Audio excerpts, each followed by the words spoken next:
தந்தி தொலைக்காட்சி நேயர்களுக்கு வணக்கம். நல்லதை சொல்வோம், நல்லதை செய்வோம், நல்லதே நடக்கும். ஒரு வாழ்க்கையில் நல்லது நடக்க வேண்டும் என்று சொன்னால் நல்லதை சொல்ல வேண்டும், நல்லதை செய்ய வேண்டும். அந்த அடிப்படையில் இன்றைக்கு 17/9/2015 வியாழக்கிழமை சுவாதி நட்சத்திரம் இரவு 12:05 வரை, பிறகு விசாகம் நட்சத்திரம்.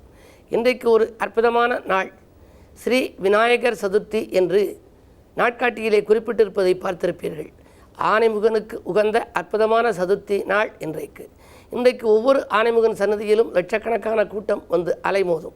இன்றைக்கு சிவகங்கை மாவட்டம் பிள்ளையார்பட்டியிலே இருக்கக்கூடிய கற்பக விநாயகர் சன்னதியிலே மிக அற்புதமான கூட்டம் இருக்கும். அங்கு ஒரு மிகப்பெரிய கொழுக்கட்டை வைத்து படைத்து வழிபாடுகளை செய்வார்கள். அதே போல் நாடெங்கிலும் உள்ள பிள்ளையார், கள்ளவாரண பிள்ளையார், செல்வ விநாயகர், சித்தி விநாயகர் என்று எத்தனையோ விநாயகர்கள் இருக்கிறது. அனைத்து விநாயகர் ஆலயங்களிலும் இன்று நீங்கள் வழிபாடுகளை நீங்கள் இயன்றவரை மேற்கொள்வது நல்லது. உங்கள் இல்லத்திற்கு பக்கத்தில் இருக்கிற பிள்ளையார் கோவிலுக்கு அதிகாலையிலே சென்று வழிபாட்டை மேற்கொள்ள வேண்டும். பொதுவாக பிள்ளையாருக்கு தோப்பு கர்ணம் போடணுங்கிறாங்க. எதற்கு என்றால் அது ஒரு நல்ல ஒரு விஞ்ஞானம் என்று இன்றைக்கு அமெரிக்கா ஒத்துக்கொண்டிருக்கிறது. நாம் இடது கையால் வலது காதையும், வலது கையால் இடது காதையும் பிடித்து கொண்டு உக்கி போடுகிறோம் அல்லவா? அப்படி தோப்பு கர்ணம் போடுகின்ற பொழுது நம்முடைய காதிலே தான் 200க்கும் மேற்பட்ட நரம்புகள் பின்னி பிணைந்திருக்கின்றன. அவற்றிலிருந்து வருகிற இரத்தங்கள் பம்பு செய்யப்பட்டு மூளைக்கு செல்கிறது. எனவே சிந்தனா சக்தி நல்ல அதிகரிக்கிறது. எனவே தான் குழந்தைகள் இப்படியெல்லாம் தோப்பு கர்ணம் போட்டால் அதற்கு சிந்திக்கிற ஆற்றல்கள் அதற்கு வரும், படிப்பில் நல்ல கவனம் இருக்கும், மறதியெல்லாம் மாறிவிடும் என்ற கருத்தை தான் முன்னோர்கள் கடைப்பிடித்து ஆனைமுகனுக்கு முன்னாலே தோப்பு கர்ணம் போட சொன்னார்கள். ஆனைமுகனுக்கு என்று ஒரு அற்புதமான பாடல் உண்டு. அந்த பாடல் கற்பகமூர்த்திக்காக எழுதப்பட்ட பாடல். கற்பகமூர்த்தி ஐயா கற்பகமூர்த்தி, கனவுகளை நனவாக்கும் கற்பகமூர்த்தி, அற்புதமாய் வீற்றிருக்கும் கற்பகமூர்த்தி, நீ அருள் கொடுப்பாய் பொருள் கொடுப்பாய் கற்பகமூர்த்தி, செந்திலுக்கு மூத்தவனே கற்பகமூர்த்தி, அந்த சிவபெருமான் பெற்றவனே கற்பகமூர்த்தி, வந்தவர்கள் யாவருக்கும் கற்பகமூர்த்தி, நீ வரந்தருவாய் என்றறிந்தோம் கற்பகமூர்த்தி, ஜாதகத்தில் எது நடந்தும் கற்பகமூர்த்தி, உன்னை சந்தித்தால் பலன் கிடைக்கும் கற்பகமூர்த்தி, கேதிசை நடந்துவிட்டால் கற்பகமூர்த்தி, நீ கேட்ட வரம் கொடுத்திடுவாய் கற்பகமூர்த்தி என்று ஒரு பாடல். இது பல ஆண்டுகளுக்கு முன்னாலே நான் எழுதிய பாடல். கேது திசை நடந்தால் கற்பகமூர்த்தியை வழிபட வேண்டும். அதாவது ஆனைமுக பெருமானை வழிபாடு செய்ய வேண்டும். மோதகத்தில் பிரியம் வைத்தாய் கற்பகமூர்த்தி என்று ஒரு வரி குறிப்பிட்டிருப்பேன். அதற்கு மோதகம் படைத்து வைக்க வேண்டும். அகம் என்றால் மனம். மனங்கள் மோதாமல் இருக்க, வீட்டிலே ஒற்றுமை பலப்பட, நாட்டிலேயும் ஒற்றுமை பலப்பட இன்றைக்கு நாம் விநாயகர் சதுர்த்தியை கொண்டாடி அவருக்கு அப்பம் மோதகத்தை எல்லாம் நைவேத்தியமாக வைத்து கொழுக்கட்டையும் வைப்பார்கள். எப்படியெல்லாம் வைத்து வழிபாடு செய்ய வேண்டும். கேது திசை நடந்துவிட்டால் உடனே சொல்வார்கள், உனக்கு கேது நடக்கிறது, பிள்ளையாரை போய் கும்பிடு என்பார்கள். கேது திசை மட்டுமல்ல, கேது திசை நடந்துவிட்டால் கற்பகமூர்த்தி, நீ கேட்ட வரம் கொடுத்துடுவாய் கற்பகமூர்த்தி, யாது திசை நடந்தாலும் கற்பகமூர்த்தி, உன்னை சந்தித்தால் வரம் கிடைக்கும் கற்பகமூர்த்தி என்பதுதான் ஐதீகம். எனவே எந்த திசை உங்களுக்கு நடந்தாலும் வேளமுகத்து விநாயகனை தொழ வாழ்வு மிகுத்து வரும். வெள்ளைக்கொம்பன் விநாயகனை தொழ துள்ளி ஓடும் தொடர்ந்த வினைகளே. எனவே பிள்ளையார் சொல்லி ஓட்டு நாம் காரியத்தை தொடங்கினால் எல்லையில்லாத நற்பலன்கள் கிடைக்கும். இன்றைக்கு விநாயகப் பெருமானுக்குரிய சதுர்த்தி என்பதாலே அருகில் இருக்கும் விநாயகப் பெருமான் ஆலயத்திற்கு சென்று பிள்ளையாரை வழிபட்டு பெருமைகளையெல்லாம் வரவழைத்துக் கொள்ளுங்கள் என்று தெரிவித்து இனி இன்றைய ராசி பலன்களை இப்பொழுது உங்களுக்கு வழங்கப் போகின்றேன்.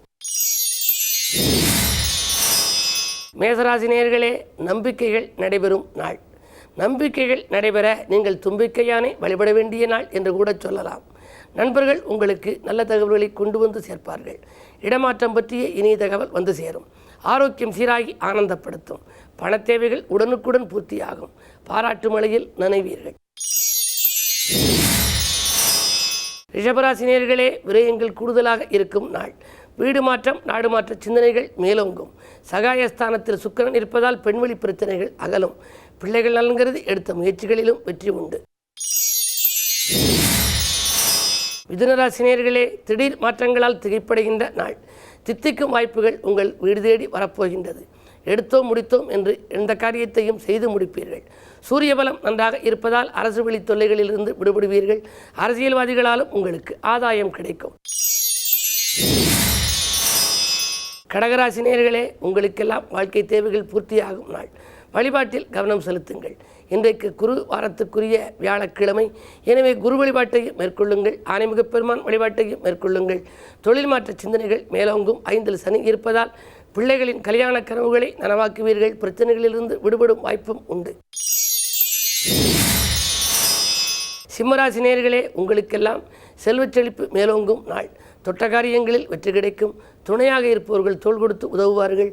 புதிய முயற்சிகளில் அனுகூலம் உண்டு. பஞ்சாயத்துக்கள் நல்ல முடிவுக்கு வரும். செவ்வாய் பலம் மேலோங்கி இருப்பதால் செல்வாக்கும் உயரும். பொது நலத்தில் இருப்பவர்களுக்கு புதிய பொறுப்புகள் கிடைக்கும். கன்னிராசி நேயர்களே, உங்களுக்கெல்லாம் கவலைகள் தீர்ந்து காரிய வெற்றி ஏற்படும் நாள். எடுத்த காரியத்தை எளிதில் செய்து முடிப்பீர்கள். அரசு வழி சலுகைகள் எதிர்பார்த்தபடி கிடைக்கும். பயணத்தாலும் பலன் உண்டு. பக்குவமாக பேசி காரியங்களை சாதித்துக் கொள்வீர்கள். துலாம் ராசி நேயர்களே, உங்களுக்கெல்லாம் தொட்ட காரியங்களில் வெற்றி கிடைக்கும். தொல்லை கொடுத்தவர்கள் விலகுவார்கள். வருமானம் இருமடங்காக உயரும். வீடு கட்டும் முயற்சி, வாங்கும் முயற்சிகளிலும் அனுகூலம் உண்டு. நூதன பொருட்களின் சேர்க்கை ஏற்படும். விருச்சிக ராசி நேயர்களே, விநாயகப் பெருமான் வழிபாட்டால் விருப்பங்களை நிறைவேற்றிக் கொள்ள வேண்டிய நாள். நல்ல திருப்பங்கள் உருவாகும். பணத்தேவைகள் உடனுக்குடன் பூர்த்தியாகும். வரவு இருமடங்காக இருக்கும். செய்தொழிலே லாபம் கிடைக்கும். ஆரோக்கியம் சீராகி ஆனந்தப்படுத்தும். அடுத்தவன் நல்கிறது எடுத்த முயற்சிகளிலும் வெற்றி உண்டு. எதை எதிர்பார்த்து காத்திருந்தீர்களோ அந்த காரியம் இன்றைக்கு நடைபெறப் போகின்றது. விஐபிக்கள் வீடு தேடி வந்து உதவிக்கரம் நீட்டுவர். தனுசு ராசி நேயர்களே, உங்களுக்கெல்லாம் செல்வாக்கு மேலோங்கும் நாள். செயல்பாடுகளில் வெற்றி கிடைக்கும். மாற்று மருத்துவத்தால் உடல்நலத்தை சீராக்கிக் கொள்வீர்கள். புதிய தொழில் தொடங்கும் திட்டங்களை நிறைவேற்றிக் கொள்ளப் போகின்றீர்கள். குழந்தைகளின் முன்னேற்றம் கருதி எடுத்த முயற்சிகளிலும் அனுகூலம் உண்டு. மகர ராசி நேயர்களே, உங்களுக்கெல்லாம் அஷ்டமத்திலே 4 கிரகங்கள் முற்றுகையிட்டிருக்கின்றன. எனவே சிந்தனைகள் செயல்பாடுகளும் உங்களுக்கு சிறப்பாக இருக்குமா என்பது சந்தேகம்தான். எனவே அலைச்சல் கூடும். ஆதாயம் குறையலாம். விரயங்கள் கூடுதலாகவே இருக்கும். என்ன இருந்தாலும் பொறுமையை கடைப்பிடிக்க வேண்டிய நாள்.